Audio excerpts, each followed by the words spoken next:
Back news. ఏపీకి ప్రత్యేక హోదా కోరుతూ విశాఖలో కొనసాగుతున్న ఆమరణ నిరాహార దీక్షను పోలీసులు భగ్నం చేశారు. ఏపీ ప్రత్యేక హోదా విభజన హామీల సాధన సమితి ఆధ్వర్యంలో ఈ నెల 9వ తేదీన జీవీఎంసీ గాంధీ విగ్రహం వద్ద అల్లూరి సీతారామరాజు మేనల్లుడు సత్యనారాయణ రాజు సహా పలువురు ఆత్మగౌరవ దీక్ష చేపట్టారు. శ్రీకృష్ణదేవరాయ యూనివర్సిటీ ప్రొఫెసర్ సదాశివరెడ్డి, విద్యార్థి జేఏసీ తరఫున గోపి, నరేష్, సతీష్, యువజన జేఏసీ తరఫున ఉదయ్ కిరణ్ ఈ దీక్షలో పాల్గొన్నారు. సత్యనారాయణ రాజు, సదాశివరెడ్డిల ఆరోగ్యం క్షీణించడంతో ఆమరణ దీక్షను భగ్నం చేసి కేజీహెచ్కు తరలించారు. ఏపీ రాజధానిలో జాతీయ మహిళా పార్లమెంటేరియన్ సదస్సు ఘనంగా జరుగుతోంది. రెండో రోజు సదస్సులో మహిళలు నిర్ణయాత్మక శక్తి, బీ యువర్ ఓన్ హీరో అంశాలపై చర్చ జరిగింది. ఈ చర్చలో పాల్గొన్న విభిన్న రంగాలకు చెందిన మహిళా నేతలు తమ అభిప్రాయాలను ఇతరులతో పంచుకున్నారు. మహిళా సాధికారత కోసం రాష్ట్ర ప్రభుత్వం చేపట్టే కార్యక్రమాలకు చేయూతనిచ్చేందుకు యుఎన్ విమెన్ ఆర్గనైజేషన్ ముందుకొచ్చింది. ఎంఓయూ కుదుర్చుకుంది. మహిళా పార్లమెంటేరియన్ సదస్సు రెండో రోజు చంద్రబాబు, వెంకయ్యనాయుడు, మధుసూదనాచారి, నారా బ్రాహ్మణి, దీపా వెంకట్, డీకే అరుణ తదితరులు ప్రసంగించారు. చట్టసభలు, పాలన, జ్యుడిషియల్ రంగాల్లో 50% భాగస్వామ్యం సాధించే వరకు మహిళల పోరాటం కొనసాగించాలని పిలుపునిచ్చారు చంద్రబాబు. భిన్న ధృవాలున్న అభిప్రాయాలను ఒక్కడిగా ఆలోచించడంతోనే మహిళా సాధికారత దాగుందన్నారు గవర్నర్. చట్టసభల్లో మహిళల ప్రాతినిధ్యం పెరగాలని ఆకాంక్షించారు తెలంగాణ అసెంబ్లీ స్పీకర్ మధుసూదనాచారి. మహిళా సాధికారత ఇంట్లో నుంచే ప్రారంభం కావాలన్నారు నారా బ్రాహ్మణి.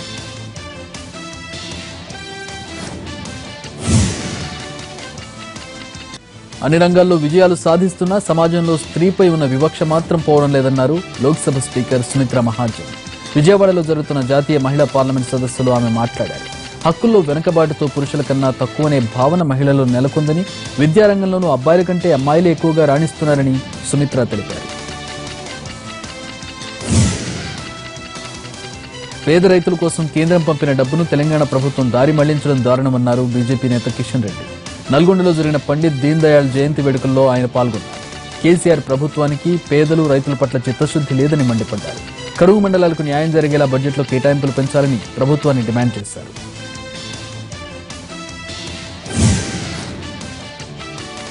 తిరుపతి రుయా హాస్పిటల్ నర్సులపై దాడికి ప్రయత్నించాడు మెడిసిన్ హెచ్ఓడి రమేష్. నర్సులు డ్రెస్సింగ్ రూమ్ వెంటనే ఖాళీ చేయాలంటూ హల్చల్ చేశారు. అంతటితో ఆగకుండా నర్సుల బట్టలు, వస్తువులను ఇద్దరు డాక్టర్లతో కలిసి బయటకు పడేయించారు. దీంతో మెడికల్ వార్డు ఎదుట నర్సులు ఆందోళన చేశారు.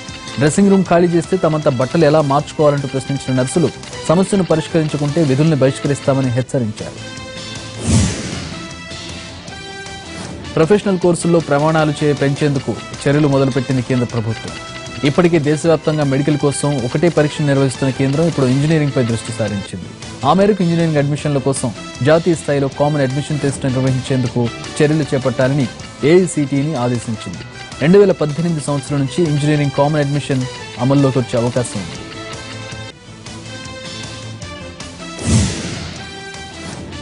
ప్రస్తుతం దేశవ్యాప్తంగా 3200కు పైగా ఇంజనీరింగ్ కాలేజీలున్నాయి. వీటిలో అడ్మిషన్ల కోసం 40 ఎంట్రన్స్ టెస్టులు నిర్వహిస్తున్నారు. అయితే ప్రభుత్వ నిర్ణయంతో ఇకపై ఇంజనీరింగ్ విద్యార్థులు రకరకాల ఎంట్రన్స్ టెస్టులు రాసే అవసరం తప్పుతుందంటున్నారు విద్యావేత్తలు. అలాగే అడ్మిషన్ ప్రక్రియ పారదర్శకంగా నిర్వహించే అవకాశం ఉంటుందని అభిప్రాయం వ్యక్తమవుతోంది. కామన్ అడ్మిషన్ టెస్టుతో ఇంజనీరింగ్ విద్యా ప్రమాణాలు పెరుగుతాయని, అధిక ఫీజుల బెడద తప్పుతుందని అభిప్రాయపడుతున్నారు విద్యావేత్తలు. పలు సంస్కరణలు చేస్తున్న తెలంగాణ ఆర్టీసీ బ్యాటరీ బస్సును అందుబాటులోకి తెచ్చింది. ఆర్టీసీ బస్సులతో కాలుష్యం పెరుగుతోంది అన్న అపవాదు తుడిపేసుకునేందుకు బ్యాటరీ బస్సులను వాడాలని నిర్ణయించింది. అందులో భాగంగా మొదటి బస్సు నగరానికి చేరింది. ప్రయోగాత్మకంగా ఈ బస్సును సికింద్రాబాద్ నుంచి శంషాబాద్ వరకు తిప్పాలని నిర్ణయించారు. కరెంట్ ఛార్జింగ్తో నడిచే బస్సులు కావడంతో చాలా ప్రత్యేకతలు కలిగి ఉన్నాయి.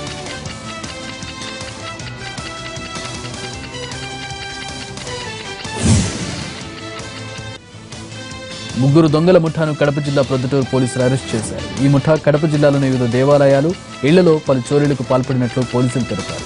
రాయచోటికి చెందిన పఠాన్, పొద్దుటూరుకు చెందిన ఇస్సాకు, మనోహర్లు ఓ ముఠాగా ఏర్పడి ఒంటిమిట్ట, ఎర్రగుంట్ల, పొద్దుటూరులో 6 ఆలయాలు, 8 ఇళ్లలో దొంగతనాలు చేశారు. చోరీలు ఎక్కువైపోతుండటంతో నిఘా పెట్టిన పోలీసులు దొంగలకు బేడీలు తగిలించారు. నిందితుల నుంచి 12 తులాల బంగారాభరణాలు, 25 కేజీల వెండి వస్తువులు, ఒక టీవీని రికవర్ చేశారు. ఉత్తరప్రదేశ్ అసెంబ్లీ ఎన్నికల్లో తొలి దశ పోలింగ్ చెదురుమదురు ఘటనలు మినహా ప్రశాంతంగా ముగిసింది. 15 జిల్లాల్లోని 73 నియోజకవర్గాలకు జరిగిన పోలింగ్లో 64% ఓటింగ్ నమోదైంది. అక్కడక్కడ స్వల్ప హింసాత్మక ఘటనలు జరిగినట్లు ఈసీ ప్రకటించింది. ఓటరు స్లిప్లను దౌర్జన్యంగా లాక్కోవడం, రాళ్లు రువ్వుకోవడం వంటి ఘటనలు తమ దృష్టికి వచ్చాయన్నారు ఎన్నికల అధికారులు. తొలి దశ పోలింగ్లో 9.5 కోట్ల నగదు, 14 కోట్ల విలువైన మద్యం, 14 కోట్ల విలువైన ఆభరణాలు సీజ్ చేశారు. తొలిదశ పోలింగ్ మీరట్, బాగ్పట్లలో స్వల్ప హింసాత్మక ఘటనలు జరిగాయి. ఈ ఘటనలో 10 మంది గాయపడ్డారు. మీరట్లో బీజేపీ నేత సోదరుడు పోలింగ్ బూత్ కు తుపాకీ తేవడంతో పోలీసులు అరెస్ట్ చేశారు. అక్కడక్కడ చిన్న చిన్న ఘటనలు మినహా పోలింగ్ ప్రశాంతంగా ముగియడంతో ఈసీ ఊపిరి పీల్చుకుంది. ఈ నెల 15న 67 నియోజకవర్గాల్లో రెండో దశ పోలింగ్ జరగనుంది. ఉత్తరాఖండ్లో కూడా అదే రోజు పోలింగ్ జరుగుతుంది.